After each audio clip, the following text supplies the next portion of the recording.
Ramirez entered the room a few minutes later, her expression softening when she saw the two of them together. "We owe you a lot, Tom," she said, pulling up a chair. "Emily's safe because of you." Tom shook his head. "She's safe because of all of us," he said. "I just did what anyone would have done." Ramirez gave him a knowing look. "Not everyone would have gone as far as you did. Most people would have called it in and walked away. You didn't." Tom didn't respond right away. Instead, he looked at Emily, who was now drawing on a notepad one of the officers had given her. "She didn't deserve what happened to her," he said quietly. "None of this was her fault." Ramirez nodded. "And now she has a chance to start over, thanks to you, and thanks to the woman who finally came forward." The mention of the woman made Tom's mind drift back to the highway, to the moment when everything had come to a head. He hadn't seen her since the arrest, but he'd overheard enough to know that her decision to turn on Davis was a turning point. Her testimony, combined with the evidence she handed over, had blown the case wide open. Davis' operation was being dismantled piece by piece, and the FBI had taken over the investigation. "What happens now?" Tom asked, glancing at Ramirez. "For Emily, we're working on finding her a long-term home," Ramirez said. "There's a family in another state who's willing to take her in. They've worked with kids who've been through similar situations, so she'll be in good hands." Tom's chest tightened at the thought of saying goodbye. He'd only known Emily for a short time, but she'd already left an indelible mark on his life. "And Davis?" he asked. Ramirez's expression hardened. "He's not getting out of this one. The charges against him are enough to put him away for life, and with his partner flipping, there's no way he can squirm out of it. Justice will be served." Tom nodded, the weight on his shoulders lifting slightly. It wasn't a perfect ending. Nothing could erase what Emily had been through, but it was the best they could hope for. Later that day, Tom sat with Emily outside on a small bench while she colored in the notepad. The sun was shining, the air crisp and cool, and for a moment, everything felt almost normal. "Tom," Emily said, looking up at him. "Yeah, kiddo. Will I ever see you again?" The question caught him off guard. He wanted to say yes, to promise her that he'd always be there, but he knew it wasn't that simple. "I don't know," he admitted, "but I'll always be thinking about you. And no matter where you go, you're going to be okay. You're strong, Emily." She smiled, a small, shy smile that made his chest ache. "You're strong too," she said. They sat there in silence for a while, watching the world go by. When it was time to leave, Tom knelt down to give Emily one last hug. "You take care of yourself, okay?" he said. She nodded, clutching the stuffed animal tightly. "You too." As Tom walked back to his truck, he felt a strange mix of emotions, sadness, relief, and a quiet sense of pride. He'd done what he could, and now it was time to let go. The highway stretched out before him, endless and open. As he drove, the events of the past few days played through his mind, each moment sharpening his resolve.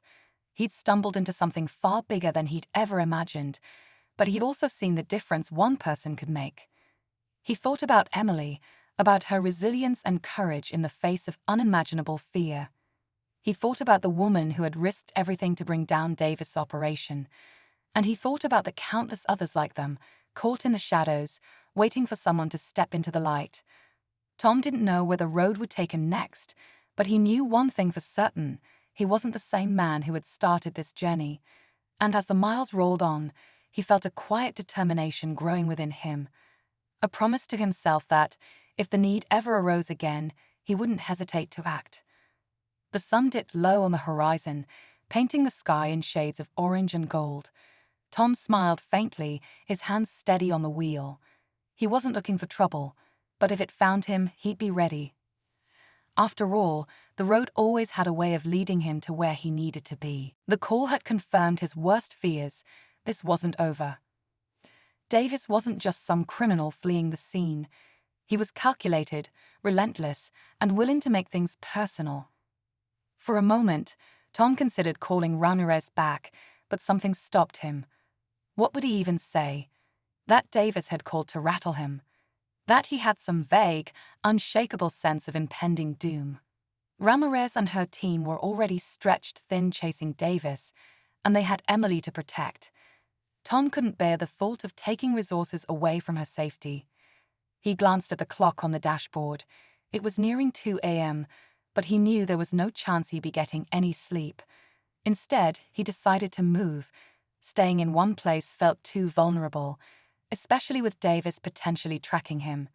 He started the engine, the familiar rumble offering a faint sense of reassurance, and pulled back onto the highway. As the miles rolled by, Tom replayed the events of the past 2 days in his mind, searching for any detail he might have missed. What did Davis want? Why was he so fixated on Emily, and now on him? The thought gnawed at Tom, the pieces of the puzzle refusing to fit together. Then, just as his thoughts began to spiral, a memory surfaced. Emily's whispered words from the truck.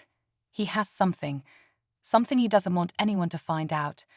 Tom hadn't given it much thought at the time, too focused on getting her to safety. But now, in the stillness of the highway, the weight of her words hit him. If Davis was so desperate to keep Emily quiet, then whatever she knew had to be big enough to make him risk everything to silence her. Tom's grip on the wheel tightened as a realization dawned on him. Davis wasn't just dangerous. He was desperate, and desperate men made mistakes. Lost in thought, Tom almost didn't notice the headlights approaching from behind. They were distant at first, just a pair of faint dots in his rearview mirror. But as they grew closer, a sense of unease crept over him. The highway was nearly deserted, and the vehicle was gaining on him quickly, its lights glaring in his mirrors. Tom's heart began to race. He told himself it was just another driver, maybe in a hurry to reach their destination. But when the car drew closer, tailgating him for a moment before abruptly swerving into the next lane, he felt his stomach drop. It was a dark SUV. For a split second, Tom thought about pulling over, letting the vehicle pass. But something stopped him. The way the SUV matched his speed, hanging just slightly behind him now, set off every alarm bell in his head. Tom's mind raced as he debated his options. He could call Ramirez, but what if the SUV disappeared before help arrived? He could try to outrun it, but his truck was no match for a smaller, faster vehicle. Then the SUV moved again, this time pulling up alongside him. Tom's breath caught as he glanced over and caught a glimpse of the driver. It wasn't Davis. It was a woman, her face illuminated briefly by the glow of his headlights. She looked right at him, her expression unreadable, and then sped up, overtaking him and disappearing into the night. Tom let out a shaky breath, his hands trembling on the wheel. Was it just a coincidence? Or was she connected to Davis somehow? The encounter left him rattled, but he forced himself to keep driving, his eyes darting between the road ahead and his mirrors. Another 20 minutes passed without incident, and Tom began to think he'd been overreacting. Maybe the woman had nothing to do with Davis. Maybe his nerves were just shot from everything that had happened. But then his phone buzzed again. Tom's heart sank as he picked it up, half expecting to see another unknown number. Instead, it was a text from Charlie. "Got some info on Davis. Call me when you can." Tom immediately dialed his friend, the tension in his chest easing slightly at the sound of Charlie's familiar voice. "Tom," Charlie said, his tone grim. "I've been digging into this guy since we talked. He's bad news. Real bad. You were right about him not working alone. Looks like he's part of a bigger operation, and Emily might have stumbled onto something she wasn't supposed to see." Tom's stomach churned. "What kind of operation?" "Trafficking," Charlie said bluntly. "And not just kids. Money, goods, you name it. But the kids, that's what's got the feds sniffing around. I think Emily's connected to one of their key witnesses, a woman who went missing a few weeks ago." Tom's blood ran cold. "The woman in the SUV," he murmured, more to himself than to Charlie. "What?" Charlie asked, his voice sharp. Tom quickly recounted the encounter, describing the woman's face as best he could. Charlie was silent for a moment, then let out a low whistle. "If that's who I think it is, you might have just stumbled onto something big," he said. "The woman you saw could be the missing witness. If she's still alive, it means Davis and his crew are panicking." Tom's grip on the wheel tightened, and if they're panicking, they'll do whatever it takes to clean up their mess. Charlie didn't disagree. "You've got to be careful, Tom. These people don't play around if they think you're a threat." "I know," Tom said quietly. For the first time, he considered the possibility that he might not make it out of this unscathed. But even as the thought terrified him, it also steeled his resolve. If Emily, and now possibly this woman, were counting on him, he couldn't afford to back down. After ending the call, Tom drove on, his mind racing. He couldn't shake the image of the woman's face, the brief connection they'd shared in that fleeting moment on the highway. Was she trying to send him a message? Or was her presence just another piece of a puzzle that seemed to grow more tangled by the minute? Either way, Tom knew one thing for sure: the stakes had just been raised. And as the highway stretched on before him, dark and endless, he realized he was no longer just a bystander in this fight. He was a target, and the clock was ticking. The highway seemed endless as Tom pushed forward, his eyes flicking between the road and his mirrors, every nerve on edge. Charlie's warning echoed in his head. He wasn't dealing with just one man. Davis was part of something far larger, far darker than Tom had imagined. It wasn't just about Emily anymore. It was about unraveling a network capable of silencing anyone who got in their way. His phone buzzed again, startling him. He glanced at the screen, half expecting another cryptic message or a call from Davis. Instead, it was Ramirez. He answered immediately. "Tom, we've got a lead," she said, her voice tight. "One of our patrols spotted Davis's SUV abandoned on a service road about 10 miles south of your location. We think he's on foot, but he's not alone. Witnesses reported a woman matching your description of the driver heading into the woods nearby. She might be armed." Tom's grip on the wheel tightened. "You think it's the same woman I saw earlier?" "Possibly," Ramirez replied. "But here's the twist. Our records suggest she's not a victim. She's been linked to Davis in the past. We think she might be his partner." Tom's stomach turned. "So, what now?" "We're setting up a perimeter, but we're stretched thin," Ramirez admitted. "Stay put, and let us handle this. If you see anything, call immediately." Tom hung up, his mind racing. A partner? The idea shifted everything.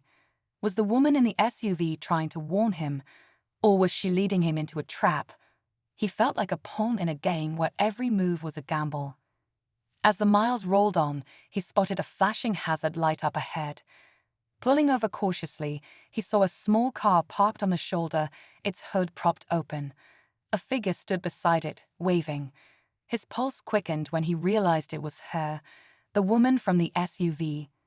Every instinct screamed at him to drive on, but something about her expression stopped him. She looked desperate, almost frantic. Against his better judgment, he eased his truck to a stop, keeping the engine running. The woman approached cautiously, her hands visible, though her eyes darted nervously toward the darkness behind her.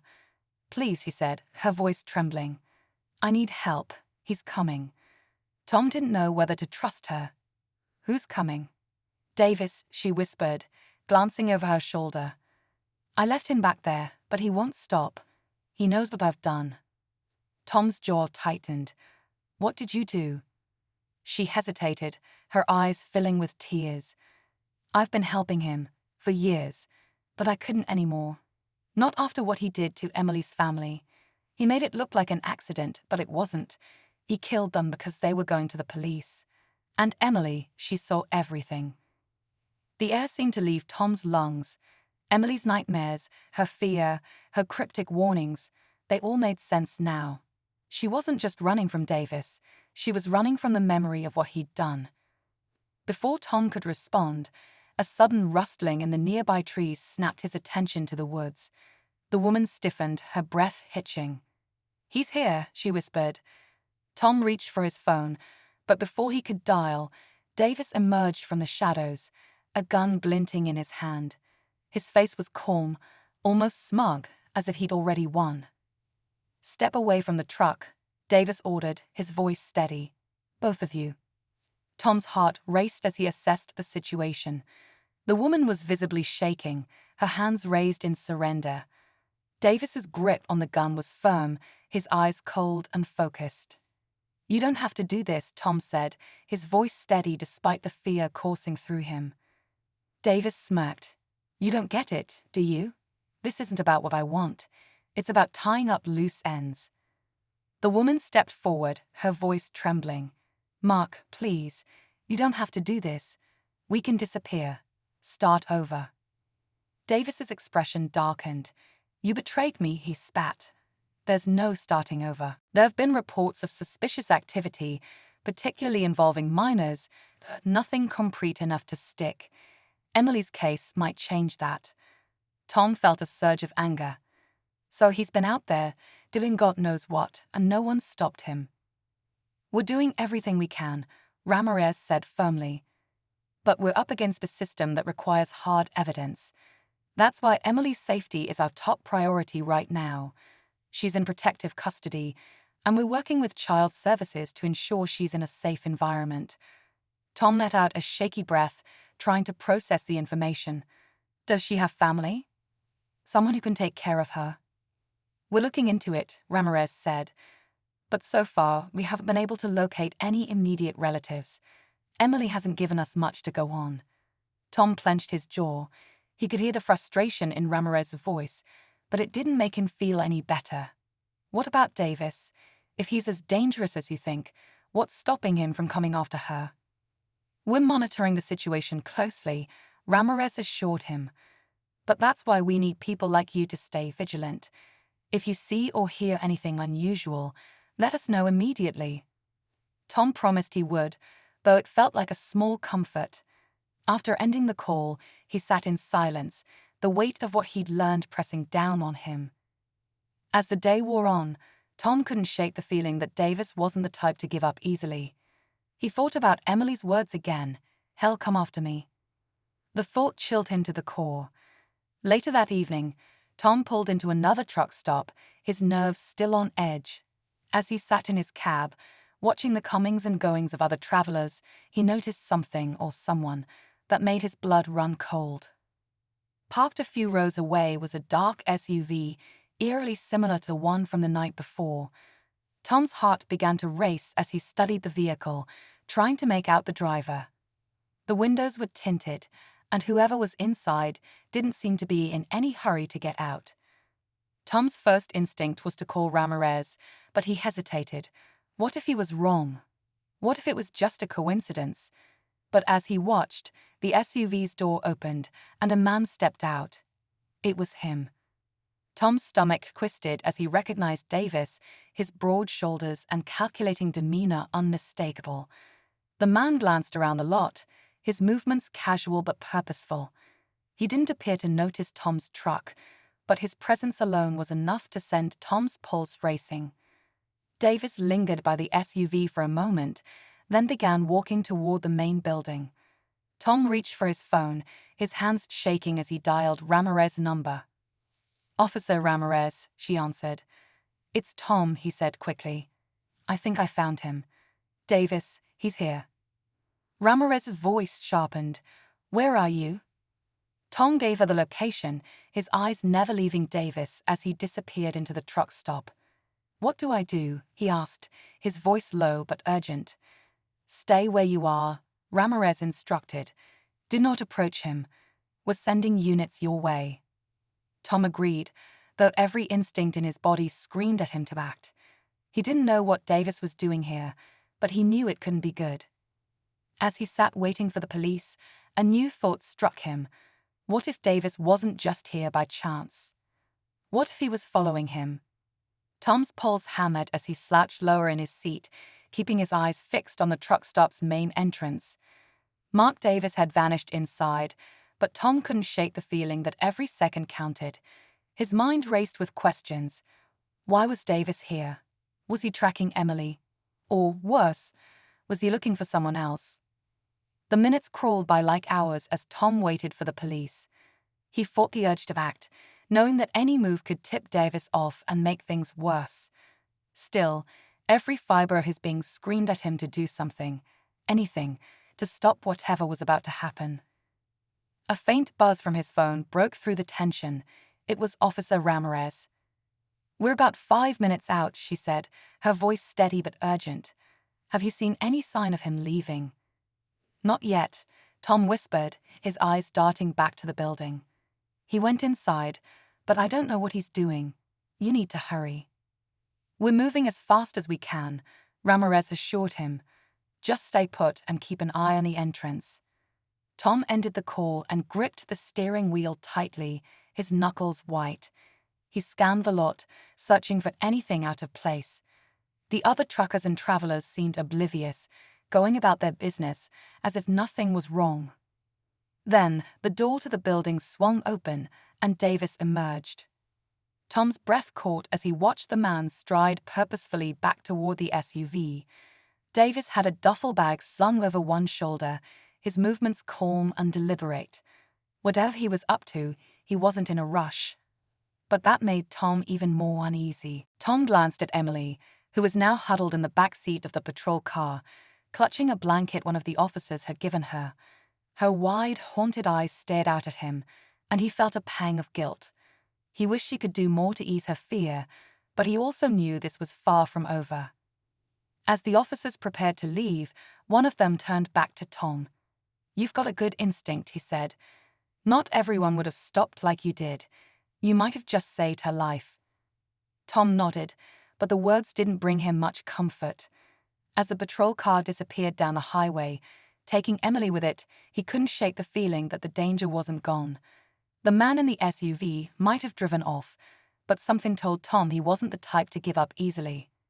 He climbed back into his truck, his hands trembling as he gripped the steering wheel. The night felt heavier now, the quiet stretching out like a warning. He glanced at the empty highway ahead, his thoughts racing. Who was that man? What had Emily been running from? And most troubling of all, how far was he willing to go to get her back? Tom didn't have answers, but one thing was clear. This wasn't the end of the story. It was only the beginning. Tom drove slowly down the empty highway, his mind racing with the events of the past hour. The rain had stopped, but the air outside still clung to a damp chill. The hum of the truck's engine was the only sound, but it did little to drown out his thoughts. He kept replaying the look in Emily's eyes, the fear so raw it made his chest tighten. Something about this situation wasn't sitting right with him. He glanced in the rearview mirror out of habit, half expecting to see those headlights again, chasing him down the road. But the highway behind him was dark, the horizon swallowing any signs of life. Even so, the unease in his gut wouldn't go away. At the next rest stop, he pulled over, his hands still gripping the steering wheel tighter than necessary. The fluorescent lights of the parking lot cast a harsh glow over the scattered trucks and cars. Tom leaned back in his seat, exhaling a long, shaky breath. He knew he wouldn't be able to sleep, not after what had happened. Fishing his phone out of his pocket, he hesitated before dialing. He wasn't sure who he was calling until the number was already ringing.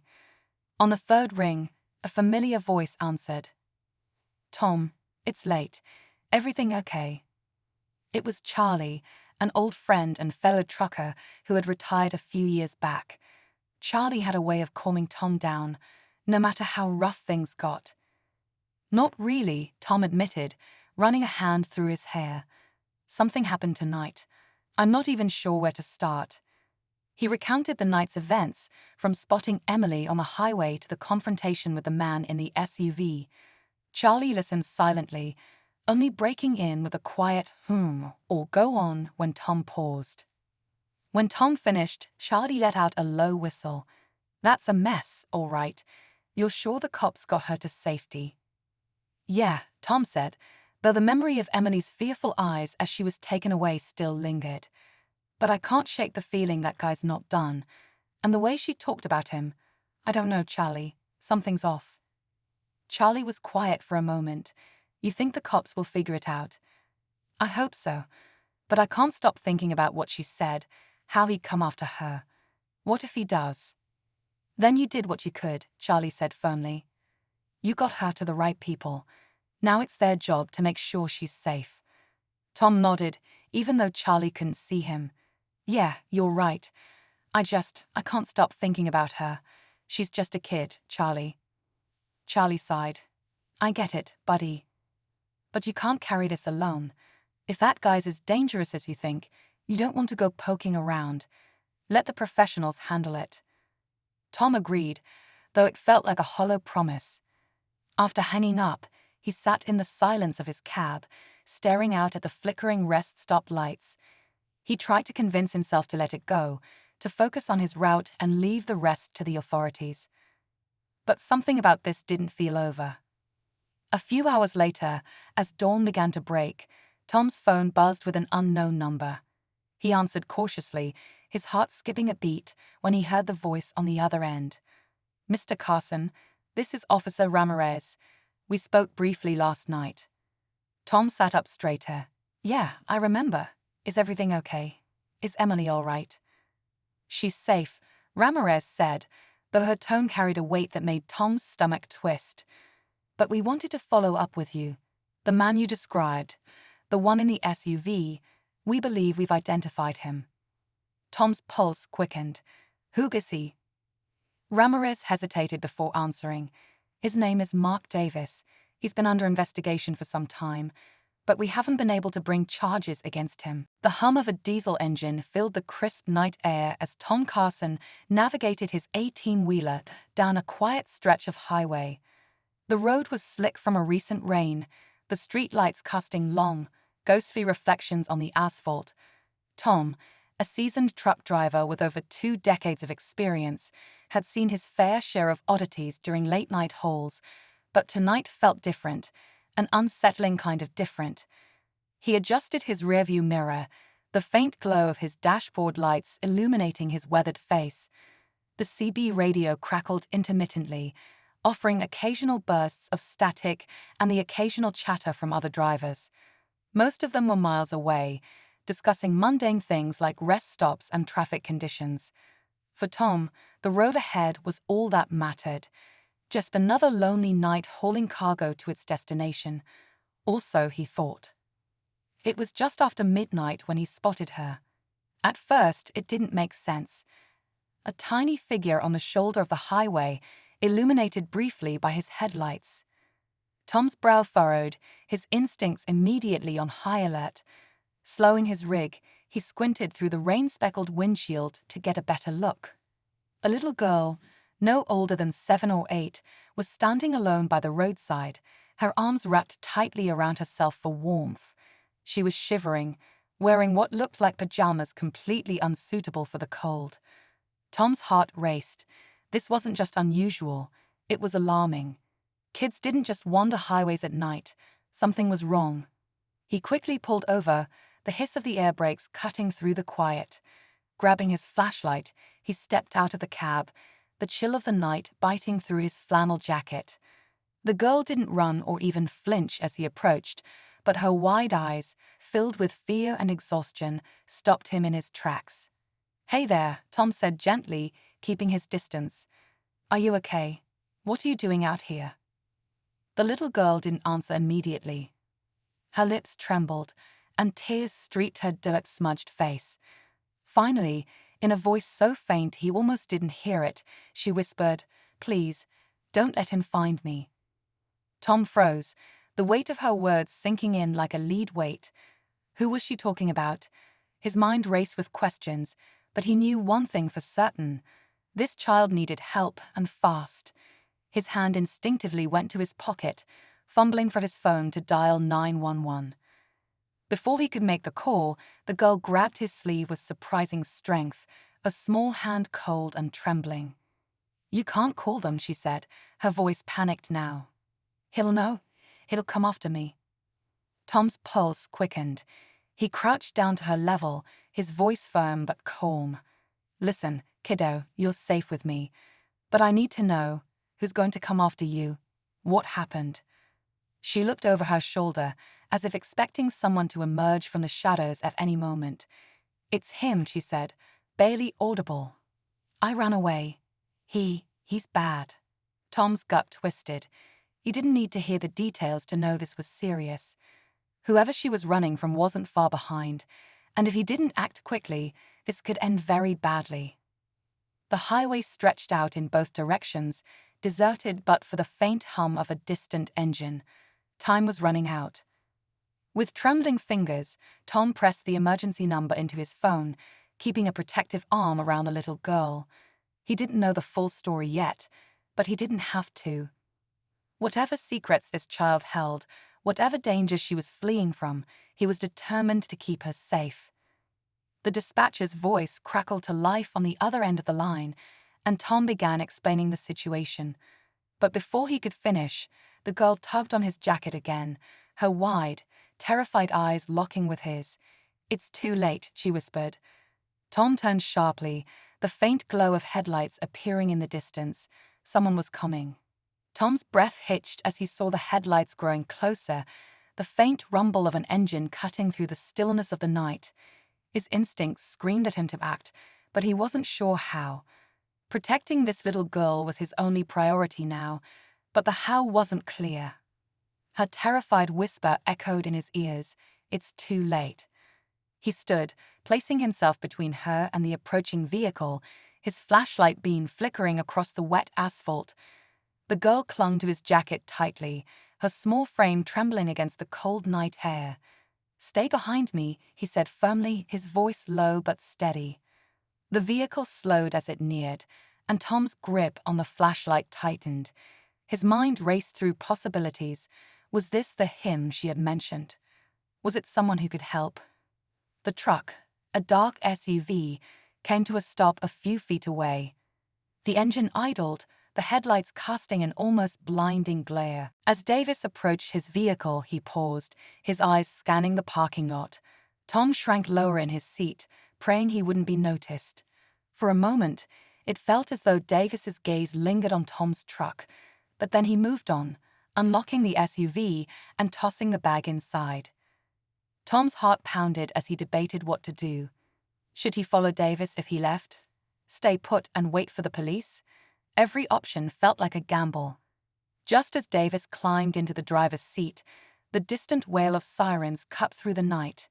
The sound was faint but growing louder, and Tom saw Davis's head snap up. The man's calm demeanor cracked for the first time, replaced by a look of cold calculation. Davis started the engine, the SUV roaring to life. Tom's pulse quickened as he realized what was about to happen.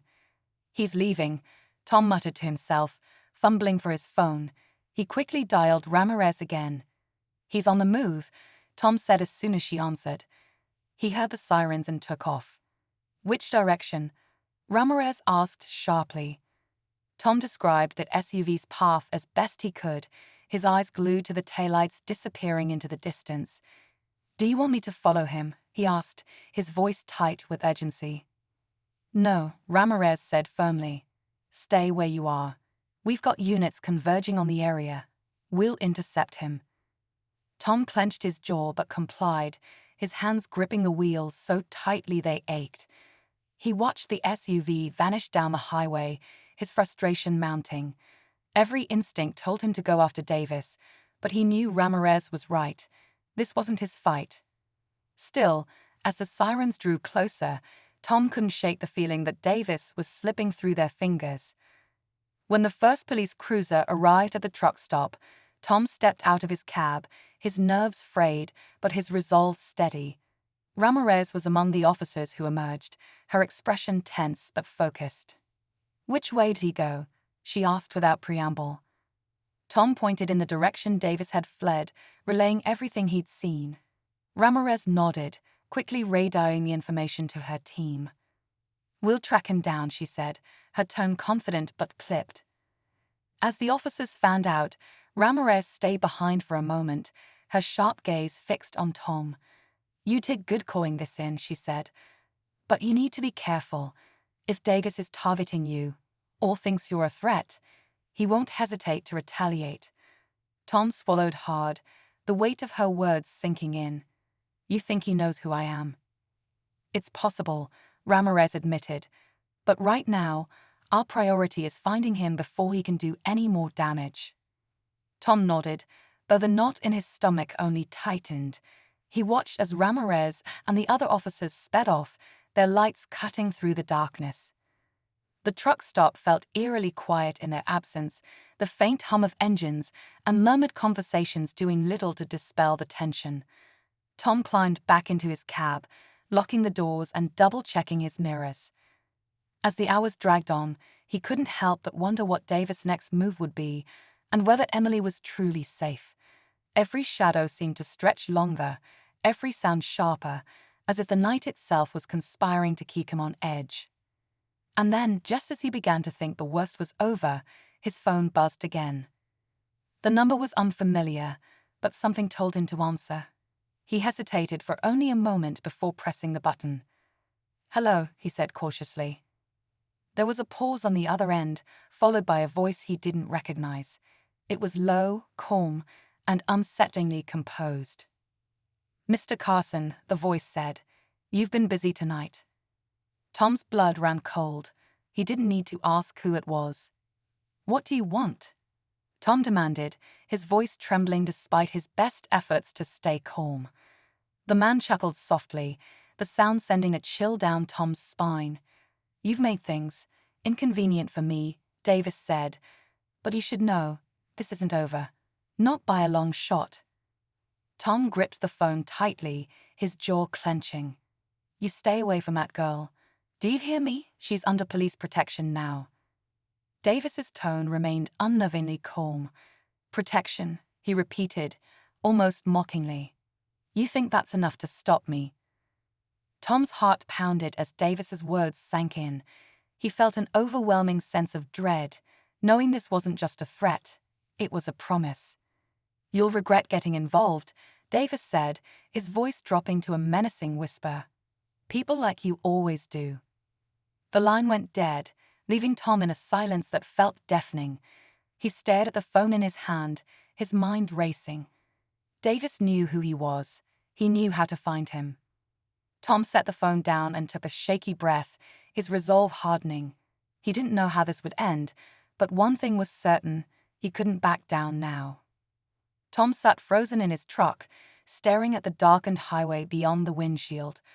Davis's voice echoed in his ears, cold and calculating, each word laced with menace. For a moment, nothing happened.